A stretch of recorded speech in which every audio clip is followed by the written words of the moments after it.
La peor pesadilla de Xi Jinping ha llegado, ya que lo llevan deprisa a un búnker seguro. Misiles nucleares se dirigen hacia bases militares y ciudades chinas. ¿Podría China realmente defender su territorio contra un ataque nuclear? La crisis que se suponía debía mantenerse contenida en Taiwán ahora se está saliendo de control. Un enfrentamiento naval se transformó en incidentes cercanos, violaciones aéreas y señales mal interpretadas. Estados Unidos despliega fuerzas en la región para estabilizar la situación. Aunque Pekín no lo llamaría así, todo se complica rápidamente. Ambos bandos aseguran actuar en defensa, pero sus acciones ya causan hundimiento de buques y destrucción de satélites. Ante pérdidas y presión por Taiwán, EU dice estar listo para escalar el conflicto. China ve menos opciones convencionales y arriesga su credibilidad, así que decide actuar.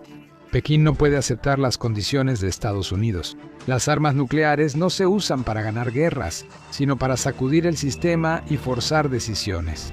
Existen dos versiones sobre cómo podría darse este escenario nuclear. En la primera, las armas nucleares se utilizan en un pequeño número de ataques y se dirigen a bases militares, centros de mando e infraestructura clave. El objetivo es la coerción, no la aniquilación, buscando cambiar el rumbo de la guerra sin destruir todo. Esta es la versión resumida de un escenario apocalíptico que políticos usan al hablar de uso nuclear limitado. Los residentes de la ciudad donde explote una bomba nuclear táctica claramente no estarían de acuerdo. La segunda opción es aún más apocalíptica. China enfrenta un ataque nuclear masivo, pensado para superar sus defensas desde todos los frentes a la vez. Los sistemas de misiles aún se activarán cuando se emitan las alertas, pero las cosas cambian rápido, cuando los interceptores se agotan y las decisiones deben tomarse demasiado rápido. En ese momento, la pregunta realmente deja de ser ¿cuántos daños puede evitar China? Y pasa a ser ¿cuánta parte del país puede sobrevivir funcionando en absoluto? Es crucial entender la defensa contra misiles nucleares. Puedes tener todos los interceptores más modernos del mundo, pero si el país defensor no puede ver con precisión lo que viene, básicamente están jugando quemados con los ojos vendados. China entiende esto. En 2010 empezaron a crear su versión de la red de satélites de alerta temprana de Estados Unidos. En 2017 lanzaron los llamados satélites de Experimento de Tecnología de Comunicaciones, que monitorean la firma térmica de lanzamientos de misiles. Su único propósito es detectar el resplandor infrarrojo de un misil balístico intercontinental, o el motor de un ICBM, a casi 35.000 kilómetros debajo. Y los satélites son solo una parte de la historia. China ha construido unas instalaciones de radar absolutamente enormes que pueden detectar el lanzamiento de un misil desde casi 4.000 kilómetros de distancia. Fueron ubicados estratégicamente en todo el país, incluso uno apuntando a Alaska, ya que de ahí vendrían los ICBM estadounidenses. También hay sistemas en Fujian y Xinjiang para otras rutas de acceso. En septiembre de 2025, China mostró su nuevo arsenal defensivo en un desfile militar, similar a una feria de dictadores. Se exhibieron 3 sistemas antibalísticos, diseñados como capas de un escudo y claves en escenarios nucleares chinos. El HQ-9C es la primera capa y maneja el trabajo pesado a baja altitud. Este es el portero nuclear de China, que apunta a los misiles de alcance medio y corto que ya se dirigen rápidamente hacia sus objetivos. El HQ-19 está diseñado para derribar misiles a mayores altitudes, hasta 125 millas viajando a casi 33.000 pies por segundo. El HQ-19 es guiado por el radar tipo 610A y es comparable al sistema THAAD de Estados Unidos.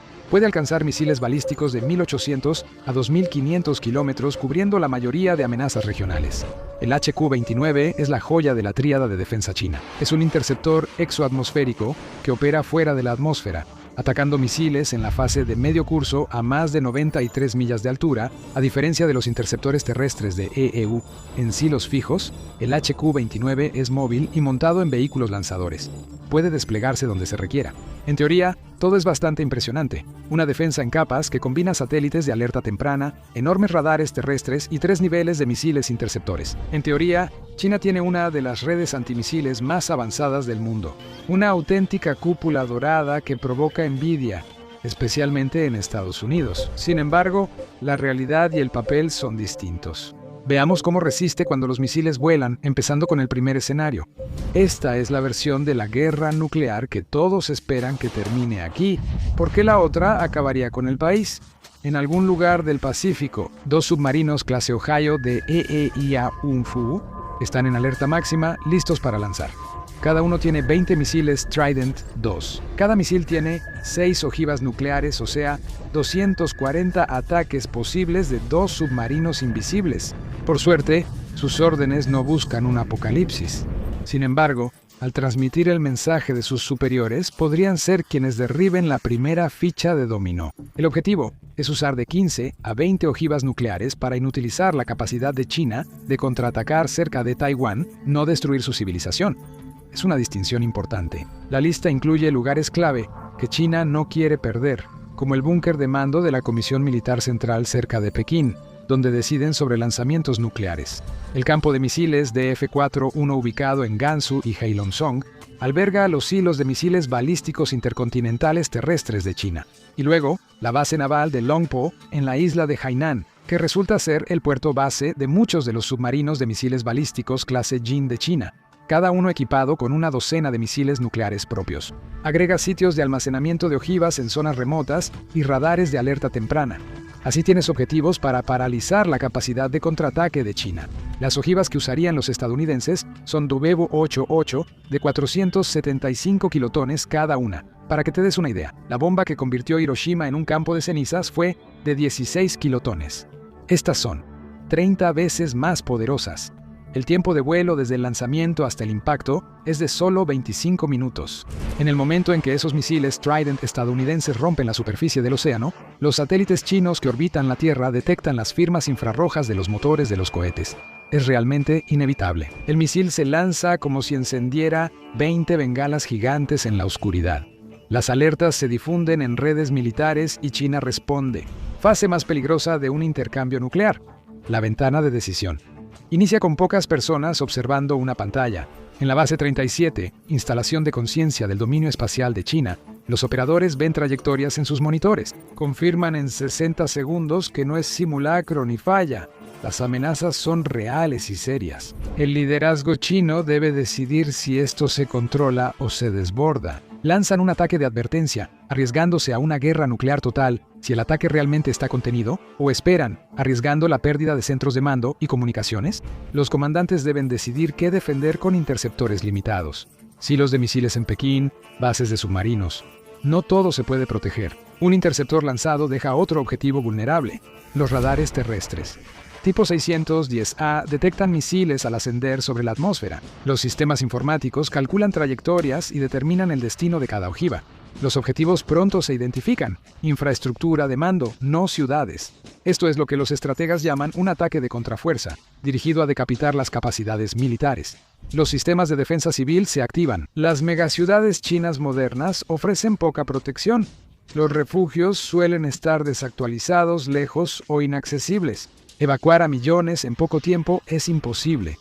Para la mayoría cerca de objetivos militares, sobrevivir depende de su ubicación al recibir la alerta. En esta fase, la defensa civil busca evitar el pánico más que salvar vidas. Cuando China lo comprenda, solo habrá unos 20 minutos para reaccionar. Las órdenes de lanzamiento llegan a las baterías HQ-29 en Pekín y Mongolia Interior. Los comandantes reciben las soluciones de disparo. Cálculos matemáticos increíblemente complejos que le indican a cada interceptor exactamente a dónde ir y cuándo llegar, incluso si los interceptores tienen éxito. El daño sigue más allá de la explosión. Las bases sobrevivientes pueden perder energía, comunicación o combustible. Las aeronaves están intactas, pero no vuelan porque los pulsos electromagnéticos dañan la aviónica. Las unidades viven pero están incomunicadas. En teoría, China todavía tiene fuerzas, pero en realidad la coordinación comienza a desmoronarse. El interceptor HQ-29 debe impactar directamente la ojiva entrante, es decir, hacer contacto físico. Todo esto mientras la ojiva viaja 23 veces la velocidad del sonido en el espacio. Con una sola oportunidad para hacerlo bien, los misiles interceptores HQ de China están construidos para soportar una cantidad increíble de fuerzas G durante las maniobras, el tipo de aceleración que convierte el cuerpo humano en papilla. El HQ-29 usa un motor cohete sólido de 2 etapas y guía por radar e infrarrojos para rastrear objetivos. Pekín decidió lanzar 40 de ellos para interceptar los Tridents estadounidenses. 2 por objetivo. En armas nucleares, la seguridad extra importa. A 15 minutos del impacto, Hay que considerar las matemáticas, incluso en pruebas ideales y condiciones óptimas. El THAAD de Estados Unidos tiene una tasa de interceptación de 85-90%. Siendo optimistas, los sistemas de China alcanzan el 85%. Con 40 interceptores y 20 ojivas, habría unas 16-17 interceptaciones exitosas, y 3-4 ojivas pasarían. Entre 1.425 y 1.900 kilotones de fuerza explosiva están a punto de impactar territorio chino. Eso es aproximadamente 100 veces la potencia de Hiroshima repartido entre varios objetivos. A las 8:47 am, una ojiva impacta la base naval de Longpo en Hainan. La W-88 explota a 2.000 pies sobre la base para causar máxima destrucción. Por una 10 milésima de segundo, un sol en miniatura aparece sobre Hainan. Con una temperatura central de 180 millones de grados Fahrenheit, la bola de fuego se expande hasta alcanzar 1.8 millas de diámetro.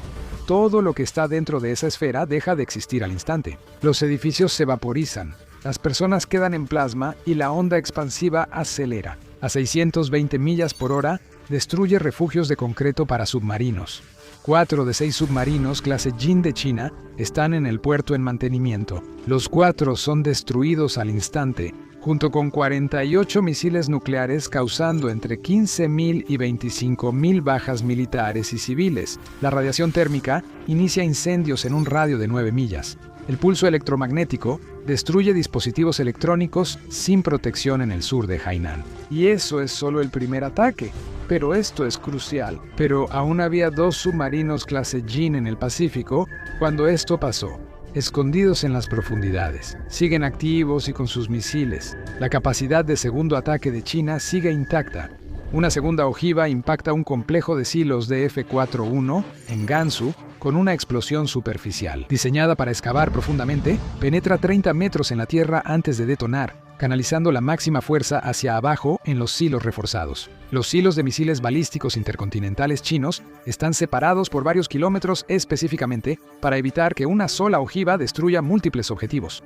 La explosión crea un cráter de 200 metros y daña 7 u 8 silos más. China pierde 10 misiles DF-41, pero aún posee más de 300 ojivas en misiles balísticos intercontinentales terrestres, por lo que mantiene su capacidad de disuasión. La verdadera pesadilla es la lluvia radiactiva.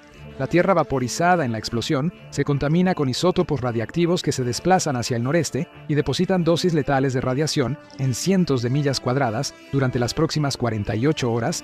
También existen fallas en cascada que muchos no consideran. Gran parte de la infraestructura digital, redes y satélites del ejército chino dejó de funcionar. Si una ojiva impacta el búnker de la Comisión Militar Central, la autoridad de mando nuclear quedaría en caos. Quienes ordenan el lanzamiento podrían estar muertos y los sistemas dañados. Para contactar un submarino sumergido, se necesitan grandes instalaciones de radio que usen ondas de muy baja frecuencia para penetrar el agua. Si esas instalaciones están dañadas o ya no existen, los capitanes de submarino tienen que tomar la decisión ellos mismos basándose en órdenes permanentes. Esa no es una decisión que nadie quiera que le impongan. Pero esos 2 submarinos en el Pacífico siguen allá. Cada uno lleva 12 misiles, 12, con 6.200 millas suficiente para llegar a la costa oeste de EEU. Sus sistemas de comunicación funcionan incluso si la casa es destruida. Conteo del ataque. Entre 25.000 y 40.000 muertes inmediatas, principalmente militares. 4 submarinos balísticos destruidos, 10-15 misiles intercontinentales y principales instalaciones de mando. China podría perder entre 50 y 60 armas nucleares, pero aún conserva más de 500 y su capacidad de segundo ataque permanece intacta. China sufre daños graves, pero sigue como potencia nuclear, por lo que la destrucción mutua asegurada sigue siendo posible. Eso es moderación en la guerra nuclear. Mostrar cómo una superpotencia puede dañar a otra sin destruir su civilización. Sobre todo esto, el objetivo más frágil es el mando y control. Si se pierde comunicación con el liderazgo central, la autoridad se fragmenta y los comandantes de submarinos siguen órdenes permanentes con información parcial. Un ataque limitado busca enviar un mensaje, pero usar armas nucleares hace inestable la moderación y abre el camino a algo peor. Ahora veamos qué pasa cuando la moderación se pierde totalmente. El escenario 2 asume que algo ha salido catastróficamente y de manera irreversible mal. un error estratégico o un fracaso diplomático tan completo que desafía la creencia. Entre 250 y 300 ojivas lanzadas desde todas las plataformas, incluyendo 35 minutos de vuelo, misiles lanzados desde submarinos en el Pacífico llegarán en 15 a 20 minutos. Bombarderos B-2 liberan misiles de crucero aéreos. Este devastador ataque ocurre en oleadas cada 15 a 20 minutos, impide que los defensores chinos recarguen interceptores y los force a elegir qué proteger. Algunas ojivas apuntan a instalaciones militares, campos de misiles balísticos, bases aéreas con bombarderos nucleares y bases navales en Qingdao, Shanghái y Hainan. Otro grupo apunta a objetivos económicos, grandes puertos que manejan el 40% del tráfico mundial de contenedores, centros de manufactura, plantas de energía y refinerías de petróleo. Y luego están los centros de población. China cuenta con 18 ciudades con más de 10 millones de habitantes. Pekín tiene 22.6 millones y Shanghái supera los 21 millones. El corredor Cantón-Shenzhen se acerca a 40 millones. Cada ciudad importante recibe varias ojivas para asegurar su destrucción total. Al sumar las principales áreas urbanas, hay entre 70 y 100 ojivas dirigidas a zonas habitadas. La respuesta defensiva china sigue el mismo patrón del escenario limitado, pero ahora los satélites rastrean cientos de misiles, no solo 20. Las pantallas en la base 37 están saturadas de trayectorias y luces parpadeantes, más de lo que los sistemas soportan. Las computadoras luchan por priorizar amenazas. Los operadores deben decidir entre salvar Pekín o Shanghái, proteger la capital o la economía, reservar armas nucleares para represalias o defender civiles. Las baterías HQ-29 disparan todo lo que tienen. China tiene unas cuantas docenas de lanzadores móviles listos y preparados en ese momento. Serían de 40 a 60 interceptores para la fase intermedia y los HQ-19 agregan 300 a 400 misiles para defensa terminal. Parece mucho, pero enfrentan 250 o 300 ojivas, muchas con múltiples vehículos de reingreso y señuelos. Incluso si cada interceptor chino funcionara perfectamente, y no lo harán, las matemáticas simplemente no cuadran en el mejor de los casos. Tal vez detengan entre el 15 y el 20% de lo que viene, en el peor de los casos, lo cual es más realista bajo condiciones de combate, con comunicaciones degradadas y sensores saturados. Quizá detengan el 10%, así que entre 200 y 240 ojivas impactan sus objetivos. La primera explota sobre la plaza de Tiananmen en Pekín. La bola de fuego tiene más de 3 kilómetros de diámetro, y la ciudad prohibida, Tiananmen, y todo lo que está dentro de ese radio, simplemente desaparece en un destello ardiente. La onda expansiva destruye todo en un radio de 8 kilómetros. Los edificios colapsan y nadie sobrevive. 1 millón muere al instante en 15 kilómetros. China sufre graves daños y millones de víctimas más. Beijing sufre el impacto de 15 ojivas más en distintos distritos e instalaciones militares. Se calcula que en la capital hay entre 18 y 20 millones de muertes inmediatas, mientras Shanghái, más poblada que Beijing, pierde entre 20 y 22 millones. En ataques similares, la megalópolis de Guangzhou-Shenzhen, un corredor urbano, registra entre 25 y 28 millones de muertos. Chongqing, Chengdu, Tianjin, Wuhan y Xi'an sufren varios ataques. Estas 7 ciudades suman unos 100 millones de habitantes. Entre 45 y 55 millones mueren de inmediato.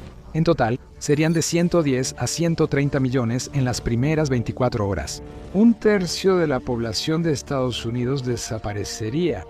Entre 60 y 80 millones están gravemente heridos y requieren atención médica, pero los hospitales fueron destruidos o no tienen electricidad. Pronto, la población afectada llegará a 200 millones, cerca del 14% de China. Pero ese es solo el efecto inmediato. Ojivas nucleares se dirigen a la generación de energía. La presa de las Tres Gargantas, la mayor hidroeléctrica, es destruida. Destruyen plantas de carbón en Shaanxi y apagan o atacan las nucleares, dejando la red eléctrica de China a oscuras en pocas horas. El tratamiento de agua se detiene y empieza la descomposición de alimentos. Los 4 puertos más transitados de China, que gestionan gran parte del comercio global, se llenan de escombros y humo. La red de trenes de alta velocidad, dependiente de electricidad y control central, queda fuera de servicio. Las explosiones en objetivos militares generan columnas radiactivas que se extienden por zonas agrícolas. Ningún sistema defensivo puede resolver las matemáticas imposibles de una guerra nuclear total que favorece al atacante. Lanzar 300 ojivas nucleares es mucho más barato que crear sistemas para detenerlas. China ha construido una de las redes de defensa antimisiles más sofisticadas del mundo, con satélites de alerta temprana, radares de matriz en fase y algunos de los interceptores más avanzados que existen. Y aún así, no es suficiente. Nunca iba a ser suficiente. No, las defensas de ningún país son suficientes, ni las de Estados Unidos, ni las de Rusia, ni las de China. La única defensa que funciona es la disuasión. ¿Recuerdas los 2 submarinos que dijimos siguen al acecho en el Pacífico? Siguen operativos, armados, y ahora acaban de ver cómo toda su civilización fue borrada en cuestión de días después del ataque a China. Los submarinistas en esos navíos oyen sobre millones de sobrevivientes que no mueren por radiación o hambre. Ante el horror del colapso social, oyen sobre 200 millones de desplazados sin hogar. La tierra agrícola contaminada y la escasa comida no pueden distribuirse. En los meses siguientes, 50 a 70 millones de civiles chinos morirán por heridas, hambre y enfermedades. Esos submarinistas lideran la respuesta china. Lanzan todo lo que tienen contra ciudades estadounidenses, lo que equivale a 24 misiles nucleares, JLO, 3 con hasta 3, y algunos expertos dicen que hasta 5 ojivas cada uno. Incluso si solo logran que 20 de las 100 a 150 ojivas atraviesen las defensas estadounidenses. Eso es más que suficiente para matar a decenas de millones de estadounidenses y paralizar la economía de Estados Unidos. Por décadas, Nueva York, Los Ángeles, Washington, D.C., Chicago y Houston se vuelven hornos nucleares. La victoria sobre China de repente parece mucho menos victoriosa cuando las ciudades estadounidenses también se convierten en montones de vidrio y cenizas. Pero empeoraría. El hollín y escombros en la atmósfera bloquearían la luz solar en el hemisferio norte. Las temperaturas globales bajarían algunos grados en cuestión de meses. Las temporadas de cultivo colapsarían y las cosechas fracasarían. En todo el mundo, la economía global, debilitada por los ataques a China y Estados Unidos, ahora se desintegra. Los modelos indican que al menos 2.000 millones mueren en el mundo por la hambruna causada por el invierno nuclear. Entonces, ¿puede China defenderse de un ataque nuclear, de un ataque limitado, posiblemente de un asalto a gran escala? No, pero nadie puede. Al final, incluso el ganador de un escenario así inevitablemente pierde. Ahora, ve a ver cómo responderá Estados Unidos si China invade Taiwán. O haz clic en este video en su lugar.